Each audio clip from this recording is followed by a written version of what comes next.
Hey, what's going on? Sir Blackson97 here, back with another deck profile. Today we have a Dinomorphia deck, courtesy of the legendary man himself, DarkMagicianDude. He was kind enough to send in the entirety of this deck for this profile, along with a few cards for the side deck, so stay tuned for that once we cover those cards later. But without further ado, let's jump into some counter traps and fusion dinosaurs, starting with our extra deck. 2 copies of Dinomorphia Rexterm. This is pretty much the main end goal boss monster. You can bump this up to 3 as well. It is pretty handy. Requires a Dinomorphia fusion and a Dinomorphia monster. Your opponent cannot activate the effects of monsters they control that have attack greater than or equal to your life points. Don't worry, your life points will be pretty low through this deck, so if none of your opponent's monsters are going off, that means you're doing something right. We can also use each of the effects as a hard once per turn. Once per turn, quick effect, pay half our life points, so that the attack of all monsters our opponent currently controls become equal to our life points. And if it's destroyed by battle or card effect, we could just summon a level 6 or lower Dinomorphia monster from the graveyard. Which helps us, all the other fusions for the Dinomorphia are level 6, so that does kind of help with some recovery and just continuing to make our plays, such as Dinomorphia Kentragina, 2 Dinomorphia monsters with different names, loses attack equal to your life points, so again, the lower you are, the better the chance of Kentragina surviving. During the main phase quick effect, we get to pay half our life points and banish a Dinomorphia normal trap from the graveyard. This effect becomes that trap's activation effect when it's activated, and if it's destroyed by battle or card effect, we get to float into a level 4 or lower Dinomorphia monster from the graveyard. So typically you'll be copying your normal traps, which will be your fusion traps, which help you go into more of your Dinomorphia cards, such as Rexterm, but also their other level 6 fusion, Stealthburgia. Again, 2 Dinomorphias with different names. While your life points are 2,000 or less, you do not pay life points to activate trap cards or Dinomorphia monster effects. We also get to use each effect as a hard once per turn. When our opponent activates a monster effect, quick effect, inflict damage equal to that monster's original attack. And if it's destroyed by battle or card effect, we float into our level 4 or lower Dinomorphia monster. So if our life points get super low, we're perfectly fine with running stuff such as Solemn Strike. We don't have to worry about that 1,500 payment cost or any sort of trap card that requires payment, as Stealthburgia pretty much mitigates those costs and just lets us also do some burn against our opponent through its effect, which is nice. Now, this next card is going to be a bit strange, but allow me to explain how this works in practice. 1 copy of Psychic End Punisher, generic level 11 Synchro. While your life points are less than or equal to your opponent's, the Synchro Summon card is unaffected by your opponent's activated effects. Once per turn, pay 1,000 life points to target 1 monster you control, and 1 card your opponent controls, banish them. At the start of the battle phase, you can make this card gain attack equal to the difference in your life points and your opponent's. So, both the main deck Dinomorphias are both level 4, along with Rexterm being level 8, so any sort of level 3 tuner like an Ash Blossom, Ghost Ogre, which is also a great emergency teleport target, or just any sort of, again, generic level 3 tuner, you can easily turn your 2 level 4s or a level 8 into a Psychic End Punisher. This just helps with the OTKs and just not having to worry about our opponent. Again, lower life points, this thing becomes a Towers monster and gains attack equal to the difference from our life points and our opponent's. It's unaffected by activate effects, so that's a really nice sort of perk there. Again, very unconventional card to throw in, but I see what DarkMagicianDude was going for. It is actually fun to pull off every now and then. There are a couple cards that lock you into Dinomorphia, so just kind of keep that in mind if you do want to make Psychic End Punisher, that you don't get locked and miss that opportunity. For our miscellaneous Xyz monsters, we have a copy of number 41, Baguska, the Terribly Tired Tapir. This just kind of helps with some of the slower and stall natures of the deck. 2 level 4 monsters, once per turn during the standby phase. Detach material from this card. If you cannot destroy the Terribly Tired Tapir, this attack position monster can't be destroyed by your opponent's card effects, and your opponent cannot target this attack position card with card effects. While it's in face-up defense position, though, all face-up monsters on the field go to defense position and have their activate effects of monsters negated that were in defense position when this effect was activated. So anything that goes in defense position can't really do much. Everyone just kind of takes a nap, similar to the Tapir. Once it gets into attack position, it pretty much becomes a giant wrecking ball. You just got to worry about, during the standby phases, of detaching a material. Up next, we have Evil Zorlagia. 2 level 4 dinosaur type monsters, so that works with our 2 main deck cards. During either player's turn, when a monster will be normal or special summoned or spell or trap is activated, detach 2 materials to negate the summoner activation and destroy that card. Very nice. Evil Zor Dolka is also pretty handy as well if you want to get rid of some of those other effects and just add more layers of negation to your board. 1 copy of Time Thief Redoer, 2 level 4 monsters. Once per turn during the standby phase, attach the top card of your opponent's deck to this card's material. Quick effect, detach up to 3 different types of materials from this card to apply the following effects depending on what was detached. Monster, banish this card until the end phase. Spell, draw 1 card. Trap, place 1 face-up card your opponent controls on the top of the deck. What's nice is that standby attach goes off during both player standby phases. So you'll be able to, after your opponent draws or after you draw, start snatching stuff from the top of their deck. Or place something on the top of the deck so you can snatch it during, ideally, your standby phase. 1 copy of Tornado Dragon, 2 level 4s. Once per turn, quick effect, detach material from this card to target and destroy a spell or trap on the field. Very nice. 1 copy of Abyss Dweller, 2 level 4 monsters. While this card has material attached to it that was originally water, all water monsters you control gain 500 attack. What doesn't need a water monster is once per turn, quick effect, detach material from this card. Your opponent cannot activate any card effects in their graveyard this turn. So the attack boost is pretty handy, but for the most bang for your buck, you're pretty much just going to be locking them out of their graveyard during their turn, so you don't have to worry about any sort of pesky effects going off. And you can, again, just sort of use more of that slower nature of the deck to really capitalize on slowing your opponent's momentum. And then finally, 1 copy of Dark the Dark Charmer Gloomy, 2 monsters, including a Dark monster. Both of our main deck Dinomorphias are Dark, so that fits the budget perfectly. It's also treated as a familiar possessed card. Target a Dark monster in your opponent's graveyard, special summon it to a zone this card points to. If this link summon card is drawn by battle or an opponent's card effect, you can add a Dark monster with 1500 or less defense from your deck to your hand.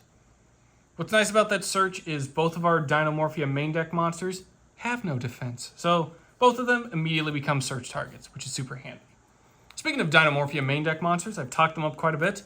Let's jump into the main deck, starting with 3 copies of our main opener and starter, and the one you pretty much want to dedicate one of your few summons a turn to Dinomorphia Theresia.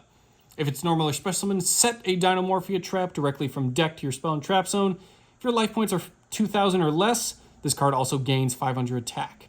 If it's destroyed by battle or card effect, you can banish a trap from the grave, any sort of trap, to then special summon a non-Theresia level 4 or lower Dinomorphia from the graveyard.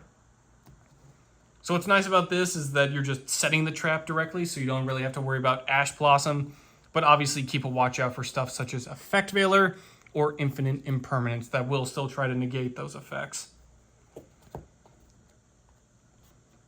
The other Dinomorphia main deck, and the one you might float into, is Dinomorphia Diplos. If normal or special summon, send a Dinomorphia card from deck to grave. If your life points are 2,000 or less, burn your opponent for 500. If it's destroyed by battle or card effect, banish a trap from the graveyard to then special summon a non-Diplos level 4 or lower Dinomorphia, typically being Theresia from your graveyard. So these two are pretty cool. They pretty much bounce off of each other. Theresia setting up your plays with your traps for fusions, or just any other trap you may need. Diplos being able to Foolish Burial those, so you can banish that with Kentragina to apply their effects. And of course, just having them kind of float and yo-yo back and forth between each other is pretty nice.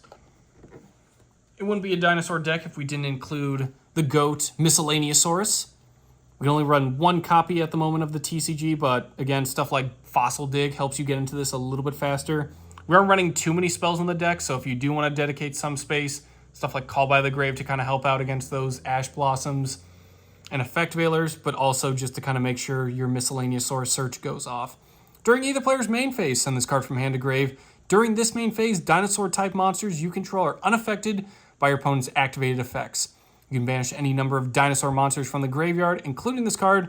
Special summon a dinosaur-type monster from your deck with a level equal to the number of monsters banished to activate this effect, but destroy it during the end phase.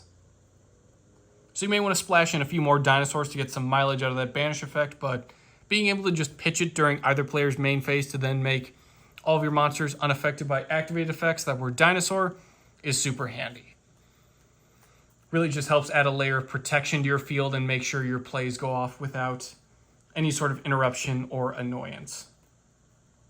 And as mentioned, we do have a level 3 tuner to go into Psychic End Punisher, but that's typically not what she's used for. 3 copies of Ash Blossom and Joy Spring. This is just our hand trap. When a card or effect is activated that includes any of the following, quick effect, discard her to negate that effect. Adding a card from deck to hand, special summoning from deck, or sending a card from deck to graveyard. So being able to pitch her to just get rid of any of those effects, super handy to help play defensively, but also, as mentioned previously, she's a level 3 tuner. So with both the main deck Dinomorphia monsters or a Rexterm, you can go into Psychic and Punisher.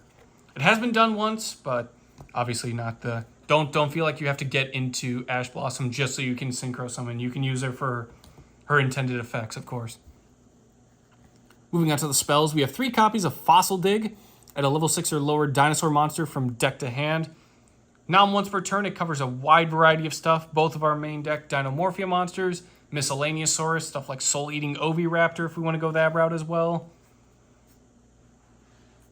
Just any sort of way to grab some of our lower level dinosaurs we can easily snag with Fossil Dig.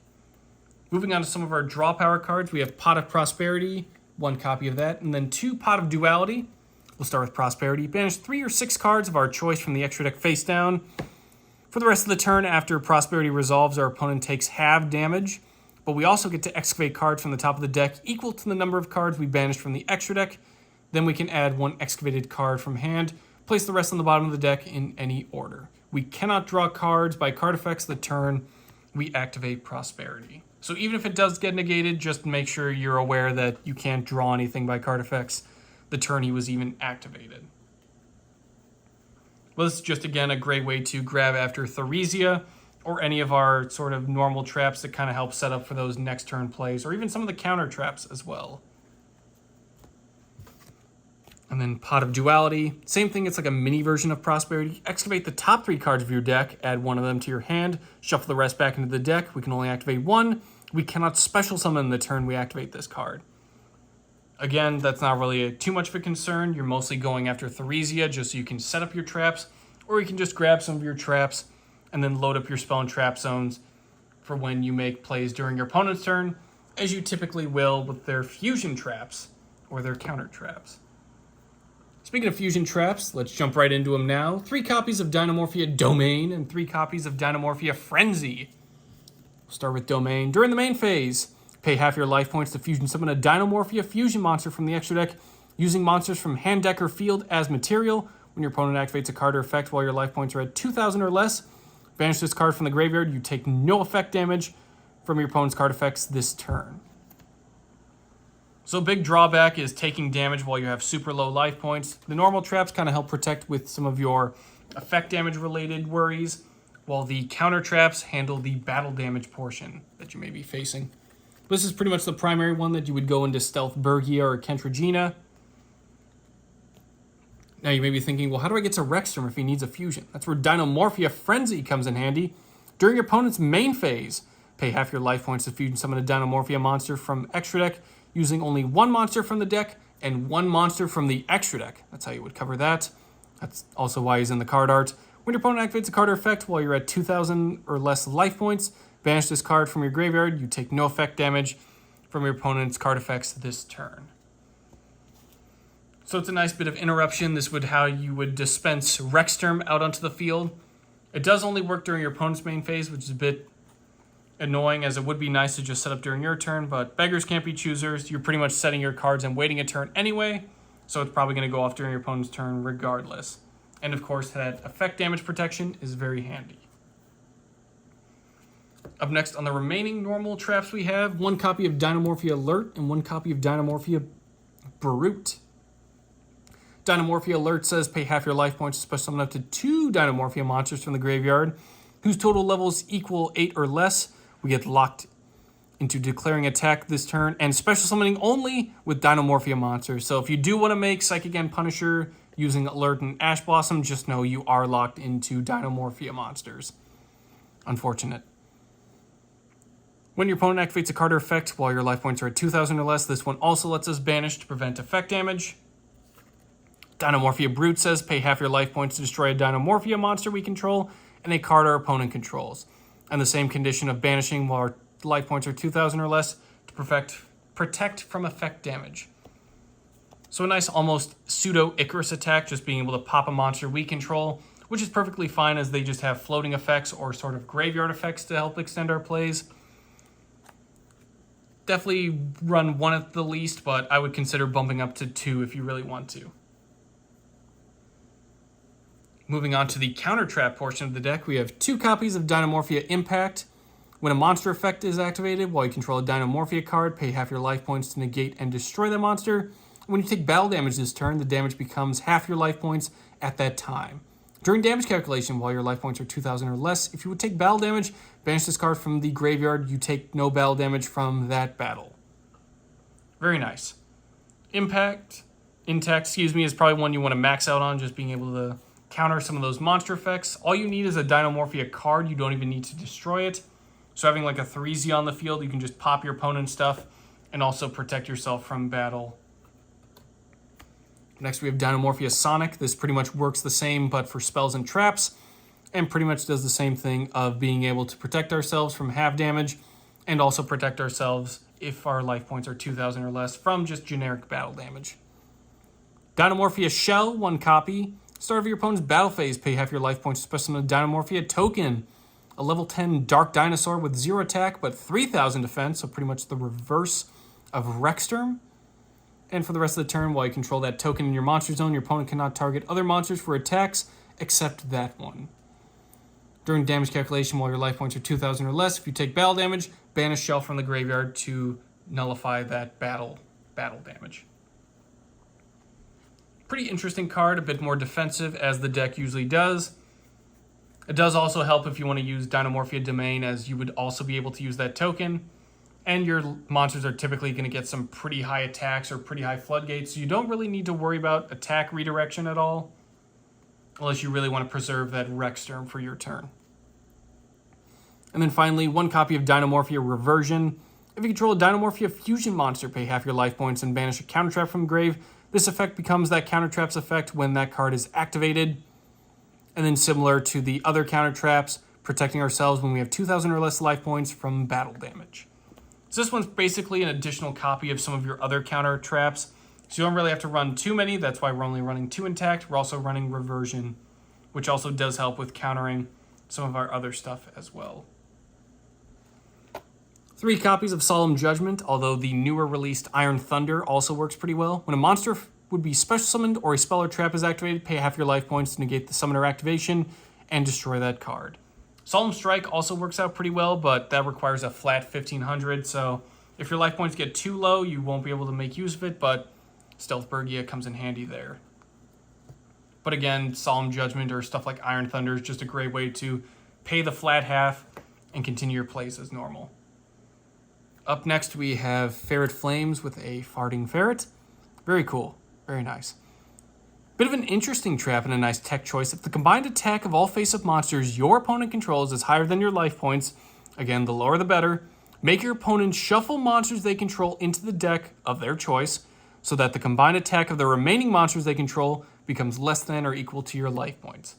If your life points are super low, this pretty much is a nail in the coffin for your opponent, as you're pretty much able to just make them shuffle into the deck anything that dares to have a high attack value. That is a card your opponent will absolutely try and negate, destroy, or just prevent from activating, so definitely want to include other copies of like Sonic or Intact just to protect your Ferret Flames, as they will help you out in addition to your Rexsturm with some of the shutdown effects. Up next, we have 3 copies of Ice Dragon Prison. Target a monster in our opponent's graveyard, special summon it to our field, negates effects. Then we get to banish 1 monster from both players' field that is the same type as each other. This is just a nice way to mess with our opponent, steal some of their monsters, banish stuff from their field. Again, if something does survive the horrible extermination of Ferret Flames, Ice Dragon's Prison will clean up whatever is left. What also helps out as a nice tech choice is Imprudent Intrusion. It's a nice 2 or 3 of. Your life points must be lower than your opponent to activate and resolve this effect. We get to activate one of these effects, destroy 1 monster opponent controls with attack less than or equal to the difference in our life points, or special summon a monster from our graveyard with attack less than or equal to the difference in life points. Again, as all other Dinomorphia cards, our life points will absolutely be lower than our opponents, so that is no penalty to us. We either get to pop a card as interruption or just recover a monster, which is very handy. Moving on to the side deck, as mentioned, we do have a couple cards just to kind of help out even the odds against our opponents, so we'll cover those right now. 3 copies of Effect Veiler. This is just another flavor of hand trap we can use. During our opponent's main phase, quick effect, send this card from hand to grave to target effect monster opponent controls, negate the effects of that face-up monster opponent controls until the end of the turn. A bit optional, but again, it just helps out with some of the defensive stuff just so our monsters can be more protected and we can just interrupt our opponent's plays.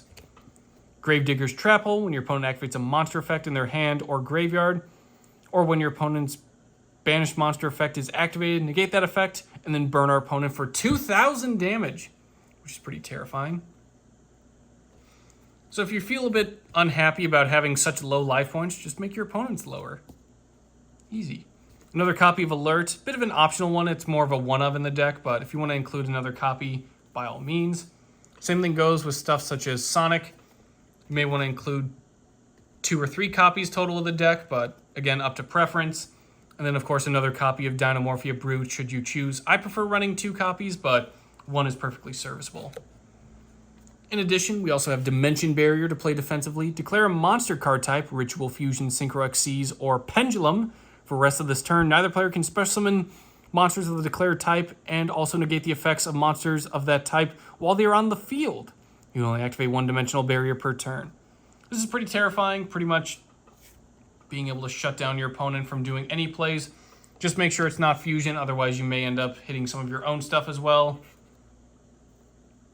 Or if you do make something such as Psychic and Punisher, you can declare fusion, but just kind of depends on what your opponent is playing there for what you want to use. Up next for some Floodgates, we have 1 copy of Rivalry of Warlords and 1 Anti-Spell Fragrance. Before it was banned, Summon Limit also helps out as neither player can summon more than 2 times per turn.